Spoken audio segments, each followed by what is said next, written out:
L'association des anciens du RGL,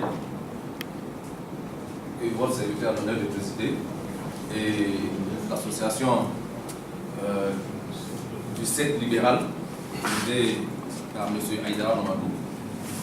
Et ces deux associations, après plusieurs concertations, ont décidé de mettre en place ce matin une plateforme pour la restructuration du parti pour la démocratie à l'intérieur du RDR et pour que le parti soit restructuré, se mette en ordre de bataille par rapport aux échéances de 2015.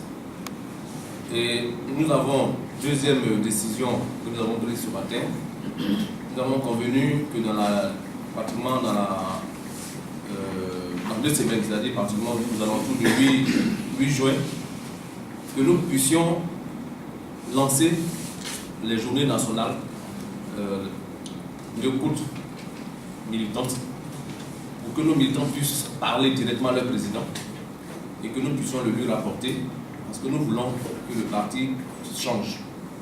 Nous estimons qu'il faut booster les choses, nous estimons qu'il faut donner une nouvelle âme au RDR en tant que parti politique et que, particulièrement étant donné que la frange la plus importante de la population est jeune, il faut forcément donc des changements. L'émergence ne peut pas se faire sans une nouvelle gouvernance. Ce n'est pas possible. Donc c'est ce que nous voulons en termes de résumé. Donc ce que vous voyez dans la salle sont donc les représentants des deux associations. Et donc nous avons l'honneur de vous convier ce matin à cette rencontre pour échanger avec vous éventuellement sur cette question. Puis bon, si de façon subsidiaire il y a une question intervenait par rapport à l'actualité ou autre chose, nous serons prêts à y répondre. C'est donc ce que je voulais dire. Et maintenant, on va donner la parole à ceux qui voudraient bien la parole. Vous vous présentez? Je suis Fédéral Sénégal. Oui. Oui. J'ai pris la réunion pour vous. Je retiens ce que dit le président. Vous avez parlé de la restructuration du parti. À quoi faites-vous allusion? Et puis, la deuxième préoccupation sort un peu du cadre que vous avez passé. Il y a eu un appel, parce que nous avons nommé l'appel du pied du RDI, au BDCI, qui est l'un des membres de l'Alliance du RADP. Le président de Dieu semble avoir retenu. Quelle est votre réaction? C'est que ça contient comme le mot de structuration. Écoutez, moi je pense que vous pouvez mettre dedans ce qui vous semble le plus approprié. Nous pensons que le président Ouattara est un candidat pour 2015 et il a besoin d'un parti fort dans une alliance forte. Nous estimons que notre parti peut être plus fort. Cela suppose une organisation plus efficiente. Et donc, c'est l'objet de notre démarche. Et à ce niveau de l'exercice du pouvoir, l'impact de l'exercice du pouvoir sur le parti nécessite, d'après le constat, vous avez quelques propos ici, nécessite forcément des ajustements au niveau du parti. C'est ce que nous appelons la restructuration. Alors, la deuxième question, je vous laisse, c'est un de nos alliés qui est en train d'être mobilisé par un célibataire. Bon, qu'est-ce que vous voulez que je dise? La femme dit qu'elle est mariée, qu'elle veut continuer dans son mariage. Bon, donc, moi, je constate que la femme est loyale et nous continuons notre alliance. Et cela suppose que moi, qui suis le mari, je dois continuer à me battre, être fort, en continuant à nourrir la famille. Donc, c'est ce que je peux faire. Vous êtes un mari comblé. Hein? Vous êtes un mari comblé alors? Ben, je pense qu'il y a progressif à améliorer. Il y a des améliorations à faire. Tout le monde le sait. Nos alliés le savent qu'il y a des améliorations à apporter. Nous aussi, nous savons. Et donc, je pense que chacun doit y travailler. Nous y travaillons. Je voudrais juste une information. Dans notre tête, c'est très clair. La restructuration part d'un constat. Nous avons eu le congrès du RDR le 2 et 3 février 2008 à l'hôtel Loire. Ça fait 5 ans. Nous sommes pratiquement en mai. Les 5 ans étant échus, les résolutions de ce congrès-là n'ont pas été appliquées. Pire, le RDR, tel que nous l'aurons souhaité pour un parti qui est au pouvoir, nous estimons que le parti n'a pas atteint son objectif. On ne peut pas continuer donc avec cette façon de gérer. Il faut donc mettre en place les structures recommandées par le congrès de 2008. Il faut mettre des hommes nouveaux. Il faut donner une nouvelle dynamique. Surtout qu'il y a une effervescence qui s'est fait sentir au niveau de la scène politique et qu'il y a une résurgence du discours identitaire, igualitaire qui est en train de se faire.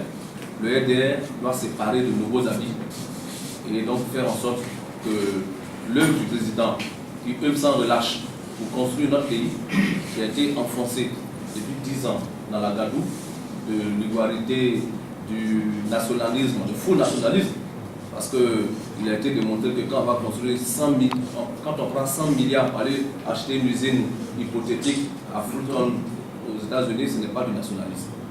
Et puis quand on met plus de 900 milliards pour acheter des armes pour tuer son propre peuple, ce n'est pas du nationalisme. Alors donc, pour en revenir donc à ce qui nous intéresse, aujourd'hui, la question est très simple. Il faut restructurer le parti. Il faut mettre des hommes et des femmes compétentes, disponibles, pour que 2015 soit l'année qui permettra, n'est-ce pas, au président de remplir de façon tranquille. Voici un peu ce que je voulais ajouter.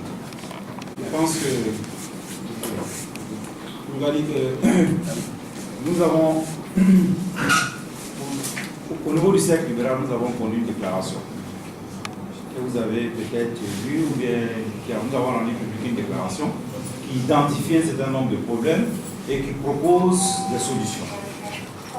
Les deux ARG ont fait la même chose. Nous estimons que autant pertinent que ça peut être, ça ne peut pas contenir en unanimité, je vais dire, des militants, pas être aussi prétentieux. Et donc, comme nécessairement en démocratie, c'est la loi du nombre, il est important à ce niveau que nous approfondissions, que nous élargissions un peu la base. De telle sorte que le président ait une meilleure vue, une vue plus étendue des préoccupations. C'est le sens de notre démarche. On ne peut pas prétendre avoir l'unanimité. Nous pensons que la position que nous avons soulevée, je crains bien que ça ne veuille résumer totalement le contenu de ces processus, je vais dire, d'écoute référendaire que nous voulons faire. Mais attendons de voir, on ne sait jamais. Peut-être qu'il va y avoir de bonnes surprises. Oui, mais je pense que... Oui. Dans les 2 semaines. On va préciser, on va faire une communication spécifique sur l'approche par rapport à ça. Mais je pense aussi que, en plus de ce que Aïda a dit, il faut aussi faire remarquer que le RDR étant un parti au pouvoir, étant le parti au pouvoir plutôt, il est important parce qu'au vu des résultats, au vu du fait qu'il y ait un certain nombre de dépendants qui ont été élus ou non élus, il y a forcément des réglages à faire. Et puis, le fait que des indépendants aient été élus, ça veut dire qu'il y a un message que les militants, qui sont aussi des citoyens, ont voulu faire passer. Et donc, il est important d'aller vers eux pour leur donner la parole. Puisque nous considérons que la direction actuelle ne travaille pas tel que nous l'aurions voulu. Et surtout pas pour que le président Alassane Ouattara soit élu en 2015. Donc, nous, c'est très clair. Nous allons donner la parole pour la base.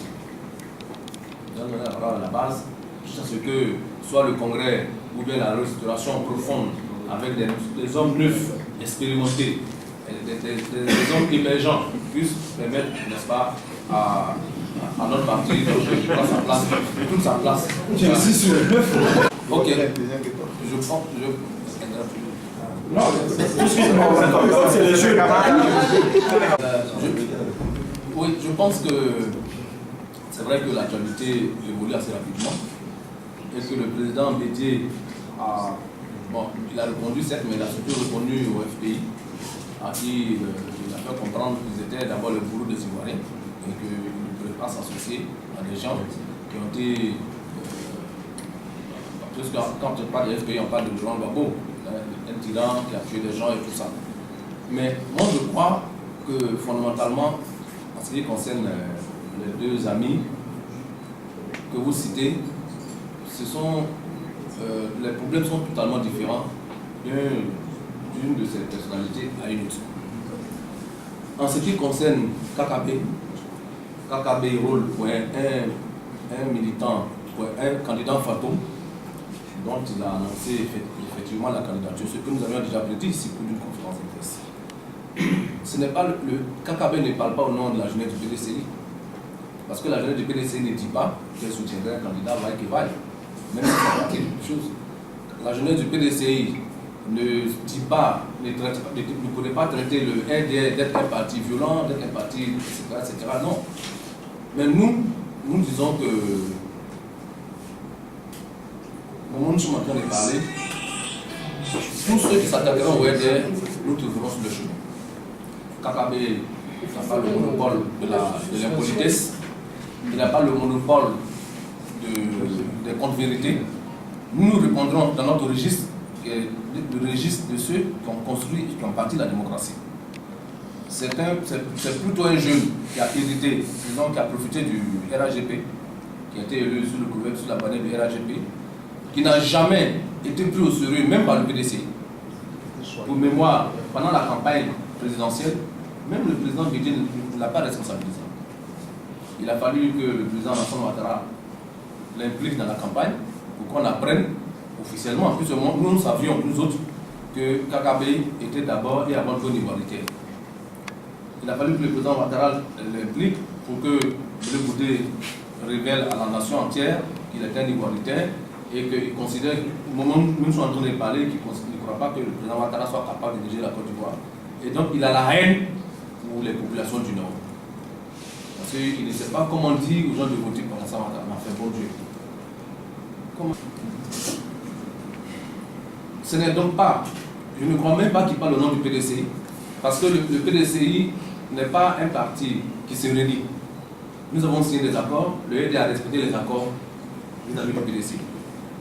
Nous l'avons donné la primature, plus d'une dizaine de postes de ministres, ils sont des DG,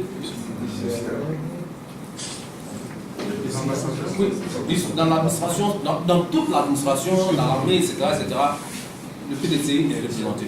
Donc nous gérons le pouvoir ensemble. Le PDCI n'est pas dans l'opposition. Kakabe n'a rien appris.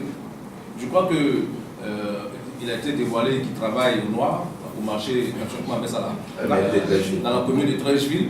Bon, voici donc quelqu'un qui a le gain facile, qui n'a jamais appris à travailler, qui donc se beurre au nom du contribuable. Je crois même que le procureur de la République, les gens doivent se saisir de ce genre de choses-là. Hein? Parce que quelqu'un qui prend l'argent du contribuable sans travailler, ça c'est un fraudeur. Et on ne peut pas venir ensuite faire la morale aux gens. Nous répondrons maintenant. Nous allons parler la route à toutes ces personnes-là. Parce que mais après l'avoir entendu, nous sommes convaincus, nous autres, que le RAGP vivra. Parce que les taupes du PDCI sont en train de se réveiller. Les FPI, PDCI cachés dans le PDCI sont en train de sortir. Nous sommes en train de le voir. Mais nous n'avons pas accepté, parce que ce sont les contradictions internes du PDCI que nous sommes en train de constater. Et je ne serais pas surpris que si le PDCI, en espérant brasser le maximum des militants et casser le PDCI. Voilà. D'accord. J'ai répondu.